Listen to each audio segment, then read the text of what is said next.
El Señor esté con ustedes. Y con tu espíritu. Lectura del Santo Evangelio según San Lucas.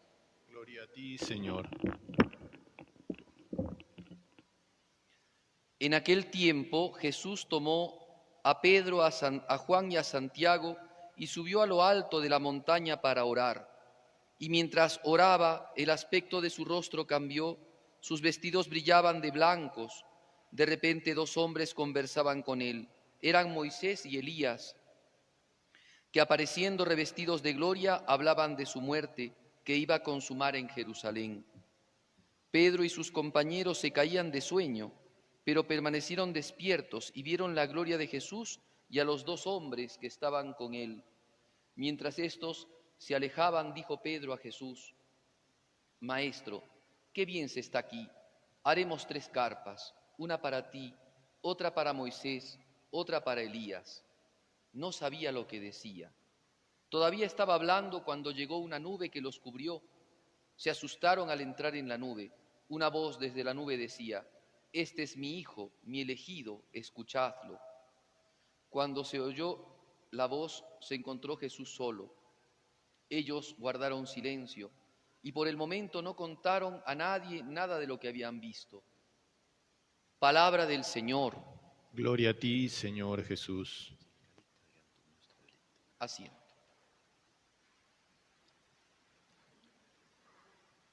Muy queridos hermanos, en Cristo nuestro Redentor, hoy día, segundo domingo del tiempo de Cuaresma, la liturgia nos desplaza del desierto al monte de la Transfiguración, que según la tradición cristiana es el monte Tabor.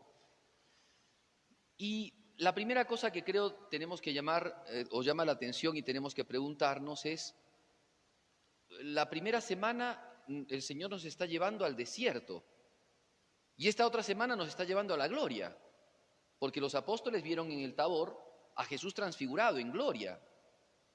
Su rostro resplandeciente, sus vestidos blancos, como dice, no puede dejarla ningún lavandero. Jesucristo transformado, transfigurado, su figura cambia de expresión y se muestra gloriosa. Y aparecen también en gloria 2 hombres, Moisés y Elías. Entonces, como digo, primera pregunta que debemos de hacernos. Cristo nos ha llevado al desierto. En principio el desierto es un lugar más bien de lucha, es un lugar de prueba, es un lugar de oración, de penitencia.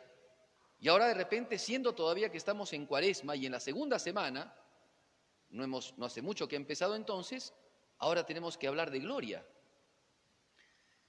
Y tenemos que responder, como siempre, distinguiendo sí y no. Sí, porque el camino del desierto no es un paraje, digamos, el desierto eterno, es un camino. Y es un camino que nos conduce hacia algo.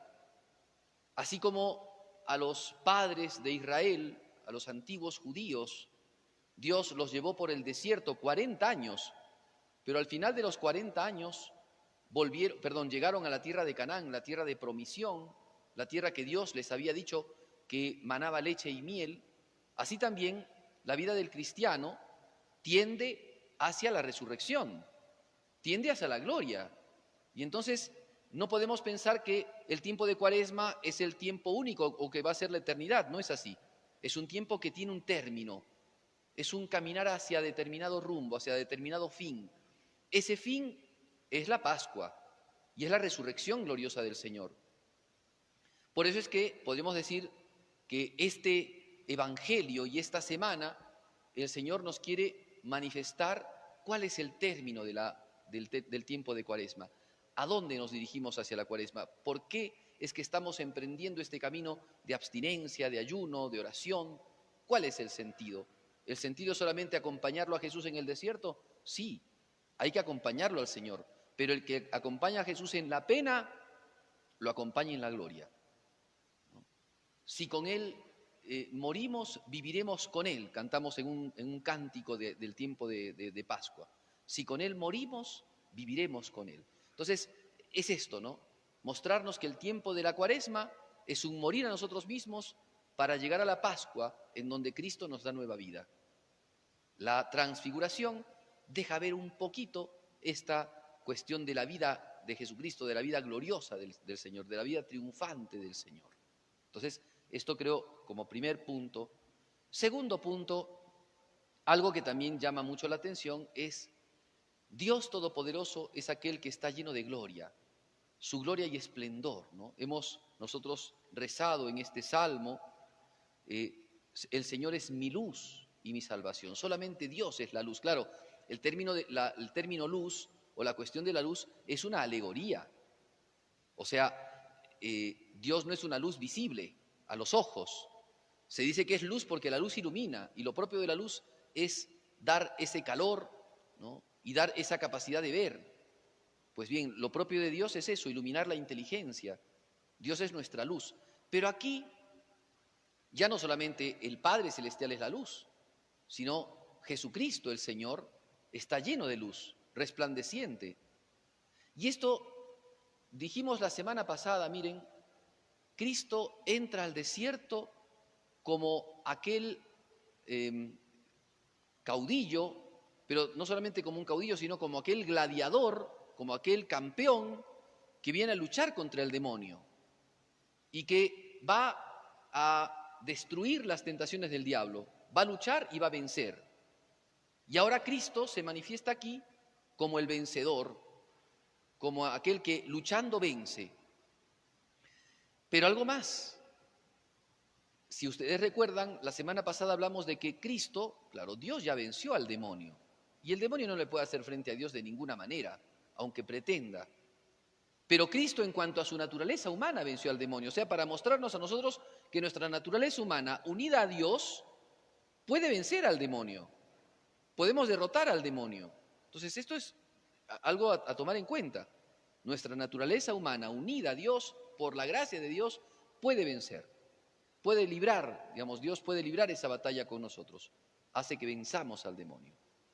Ahora bien, el Evangelio de hoy día nos muestra cómo la naturaleza humana puede estar glorificada. No es lo propio de la naturaleza humana la glorificación. El cielo, la vida eterna, no es propia de nosotros, ¿eh? No la merecemos, ninguno de nosotros. Ninguno de nosotros es digno del cielo, ninguno. Digamos, si bien Dios nos ha creado para la vida eterna, pero la vida eterna no es algo que merezcamos por nuestras fuerzas. Es solo gracia de Dios, es solo bondad de Dios. Y aquí es la primera vez que podemos distinguir que Dios concede a la naturaleza humana una gloria así. O sea, la gloria, porque no es que vieron a Dios, vieron la naturaleza humana de Jesucristo y esa naturaleza humana resplandeciente. Por tanto, vieron que al hombre Dios lo puede elevar tanto de darle gloria. Y este es el otro elemento importante que tenemos que considerar ahora nosotros. Porque si seguimos a Jesús en humildad, si caminamos con Cristo, imitándolo en su pasión, Dios nos promete una gloria. Y es lo que nos manifiesta el Tabor. El Tabor nos enseña eso justamente, que caminar con Jesucristo es caminar hacia la gloria. Y Él nos manifiesta patentemente que es la gloria. Es otro punto que me parece importante para que podamos reflexionar. Son puntos de meditación. Estos propiamente no es que son reflexiones solamente de una homilética, sino que son puntos para nuestra meditación y para nuestra reflexión durante esta semana segunda del tiempo de Cuaresma. Tercer punto, Moisés y Elías. Cristo se transfigura, su rostro es resplandeciente. Mucho podríamos hablar de esto, pero no me quiero detener en este asunto, sino Moisés y Elías. ¿Por qué se aparecen estos dos personajes? Sabemos que Moisés es aquel que dio la ley de Dios, o sea, Dios se sirvió de Moisés para dar la ley al pueblo de Israel. Y Elías es el profeta de Dios que anuncia la llegada del Mesías. La profecía en el pueblo de Israel era el anuncio de la llegada del Mesías. Pues bien, miren ustedes, los fariseos, es que uno va relatando, va escuchando, el relato del Evangelio. Ya esto es capítulo 9 del Evangelio de San Lucas. Ya han empezado las insidias, las intrigas de los fariseos, el pedido de los fariseos y de los judíos, rabinos judíos, que le pedían a Jesucristo signos del cielo, que haga bajar fuego, que haga bajar el maná y tantas cosas. Y Jesús les había dicho, esta generación pertinaz, obstinada, quieren signos, no se le va a dar más signos que el de Jonás.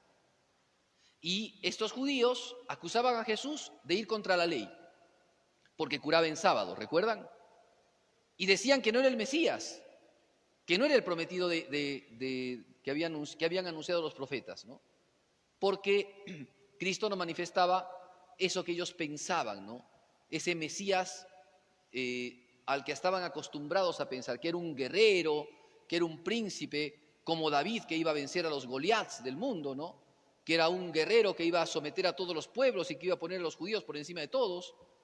Ese era el pensamiento mesiánico que tenían. Entonces, Cristo sube con los apóstoles, ya después explicaremos por qué con los apóstoles, sube con los apóstoles para manifestar, primero que Él no ha venido a destruir la ley, sino que es Moisés el que va donde Jesucristo. Va a hablar con Jesucristo Moisés, que es el que dio la ley. Jesús no se opone a la ley. Él dijo, yo no he venido a destruir la ley, sino he venido a darle pleno cumplimiento. No vino a destruir la ley, sino a manifestar la verdadera ley que sostiene toda la otra ley, que es la caridad, que es la gracia. Y se aparece también Elías, porque Elías es el que patrocina las profecías y hace ver de que toda profecía del Antiguo Testamento habla de Jesús. Y las profecías no hablan de otro que no fuera Jesús. Y es también muy importante decirlo, que cuando Moisés y Elías se juntan a hablar con Jesús, lo hemos escuchado en este texto, le hablaban a Jesús y conversaban con Jesús de la muerte que iba a sufrir en Jerusalén, haciendo ver de que la ley de Moisés se rendía ante Cristo, iba hacia Jesucristo, y que la profecía de Elías también iba hacia Jesucristo, manifestando entonces, miren qué cosa más interesante, manifestando entonces que el Antiguo Testamento estaba presto a aquel que es el dador de la nueva alianza, Jesucristo nuestro Redentor. Ahora, también es importante decir, estaban tres testigos, Pedro, Santiago y Juan. Eran los más cercanos, ciertamente, porque así lo dice el Evangelio, pero hay razones. Hay razones que las ponen algunos santos padres y que son muy lindas. Yo solamente les cuento, ¿no? San Juan Crisóstomo dice, por tres razones fueron, o sea, por una razón fue cada uno de estos hombres a visitar, digamos, a acompañar a Jesús al Tabor. Pedro, porque lo había confesado. De hecho, si ustedes van un poquito más atrás, en el Evangelio de San Mateo, van un poquito más atrás, Pedro acababa de decirle a Jesucristo, tú eres el Mesías, el Hijo de Dios, lo había confesado. Y entonces Jesucristo ahora le confirma a Pedro esa confesión, que Él es el Mesías, que es el Hijo de Dios, que es el Mesías por parte de Moisés, ¿no? Que es el Mesías por parte de Elías. O sea, Elías y Moisés dan testimonio de que Jesucristo es el Mesías. A Santiago, porque Santiago sería el primer mártir de la iglesia, el primero que dé testimonio de Jesús Mesías, de Jesús Redentor, porque es el primero que murió mártir de los apóstoles. Y a San Juan, miren qué bonito lo que dice San Juan Crisóstomo, porque San Juan quedaría cuidando a la Virgen María y tenía que saber, Juan, quién era esta mujer, madre de quién. Y porque además San Juan sería el gran teólogo que hablara de la divinidad de Jesucristo de una manera contundente. Por eso era menester que Juan también viera el milagro de la transfiguración. Pero además hay que decir que fueron tres, porque en la ley mosaica, en la ley de los judíos, el testimonio de dos, o sea, si es que una persona decía una cosa, ese testimonio no valía sin el testimonio de dos. Entonces Jesús envía tres para que los tres den el verdadero testimonio de Jesucristo. San Pedro, en su carta, nos dice cómo él ha visto a Jesús en su gloria, en la montaña santa, dice San Pedro. Él hace narración de lo que vio en la transfiguración. Muy bien, entonces, este relato nos lleva entonces a ver distintas cosas. Cristo es el que cumple la ley, es Cristo el que cumple las profecías, pero es Cristo el que va por nosotros al Calvario. Entonces decíamos al principio, este evangelio es un evangelio distinto al del inicio de la Cuaresma, que nos decía que Cristo va al desierto y ahora Cristo se nos muestra iluminado.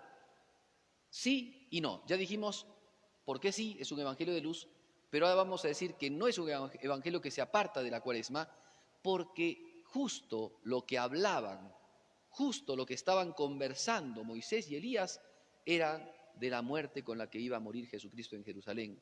Y eso justamente es, podríamos decir, el centro hacia el cual nos dirigimos cuando caminamos en la Cuaresma. Entonces debemos de decir aquí de que este Evangelio nos permite caminar con Jesús viendo el final. ¿Qué quiero decir? Cuando uno camina de noche, por ejemplo, estamos haciendo una peregrinación, imagínense si fuéramos a Chapi de noche, no vemos mucho el camino, no vemos mucho el sendero, pero cuando de repente ya estamos bajando y empezamos a ver el santuario, ya vemos a dónde nos dirigimos. Antes hemos seguido un camino porque sabemos más o menos la ruta, pero no vemos el destino. Ahora vemos el destino. En la primera semana de Cuaresma hemos entrado en el desierto. Y Cristo nos ha mostrado que hay que hacer una lucha en este tiempo. Pues ahora en esta semana Cristo nos muestra cuál es el destino de esa lucha. ¿Por qué entramos en el ayuno? ¿Por qué entramos en la oración? ¿Por qué vivimos la misericordia? Porque algo hay en el fondo, algo hay en el centro. Y ese centro es Jesucristo resucitado. Diría Santo Tomás de Aquino. Así como cuando un arquero va a lanzar su flecha, tiene que mirar bien el blanco, y el blanco es a donde apunta, así también el cristiano, él dice de los apóstoles, ¿no? Para que pudieran saber todo lo que pasaba después en la pasión, tenía que tener un fin, y ese fin era la resurrección, y ese fin era la glorificación, tenía que mostrarse Jesucristo transfigurado. Así entonces a nosotros el Evangelio en la fe nos muestra a Jesucristo transfigurado para que con gran ánimo, con gran fortaleza nosotros caminemos este tiempo de Cuaresma, con el deseo de santificarnos, con el entusiasmo, ¿no?, de llegar a ver a Jesucristo glorificado y a participar de su gloria. Por eso es hermoso este Evangelio, ¿ven? Y calza perfectamente en el tiempo de la Cuaresma. Porque nosotros no hacemos penitencia por una razón de faquirismo, de autocomplacencia en el dolor, eso sería muy enfermo, ¿no? Sino que nosotros lo que hacemos es ofrecer a Jesús y unirnos con Jesús para poder después, los que hemos unido a Jesucristo en nuestros sufrimientos, también gozar de la presencia de Jesús en su gloria. Ese es el sentido. Por eso, mucho entusiasmo. Estamos ya en el segundo domingo de Cuaresma, pues mucho entusiasmo. Sigamos caminando, veamos qué cosas podemos hacer durante estos días, cómo podemos rezar mejor, con más devoción, con más disposición de alma, con más fervor. Veamos cómo podemos prepararnos para nuestra mejor confesión, porque también es un tiempo para confesarnos, el tiempo de la Cuaresma. ¿Cómo podemos confesarnos mejor? Hacer un buen examen de conciencia, buscar en todo el arrepentirnos en serio, con dolor, ¿no?, con llanto por los pecados que hemos cometido y buscar de todo corazón el reparar los pecados. Tercero, mirar y abrir los ojos. Miren, los apóstoles, dice este texto, claro, son tantas cosas que se pueden comentar, pero dice este texto que los apóstoles estaban medio dormidos. Solo cuando se despertaron escucharon lo que hablaban y hasta San Pedro se animó a decir, Señor, hagamos 3 tiendas, pero andaban medio dormidos. Y eso nos pasa también a nosotros, que a veces andamos medio dormidos. Y es tiempo de despertarnos, el tiempo de Cuaresma es un tiempo de despertar el corazón. Pero, por eso decían también los poetas, solamente se despierta un alma dormida por medio del amor. Si es que vemos el amor de Jesucristo y nos dejamos impactar por ese amor, si es que nos dejamos cautivar por el amor de Jesucristo, vamos a despertar, ¿no? Hay una poesía muy bonita, ahora no recuerdo el autor, que decía de dos enamorados, ¿no? Cuando ellos empezaron a amar, despertaron a la vida. Es justamente eso. Cuando nosotros descubrimos que Dios nos ama, descubrimos lo que Cristo ha hecho por nosotros, ahí despertamos el corazón y emprendemos el camino, entonces, de conocimiento, ¿no?, de acercamiento a Jesucristo.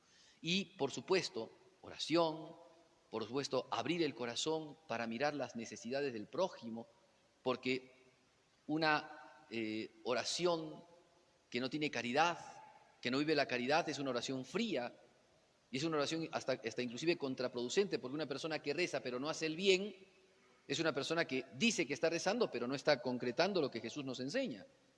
Entonces, junto con la oración, la caridad de los padres hacia sus hijos, la caridad de los hijos hacia sus padres, la caridad con nuestros compañeros de trabajo, la caridad con nuestros hermanos, con nuestros parientes, con nuestros vecinos, la caridad que tenemos que vivir. Entusiasmarnos, así como San Pedro, lleno de entusiasmo, Señor, hagamos 3 tiendas, lleno de entusiasmo. ¿Qué podemos hacer, Señor?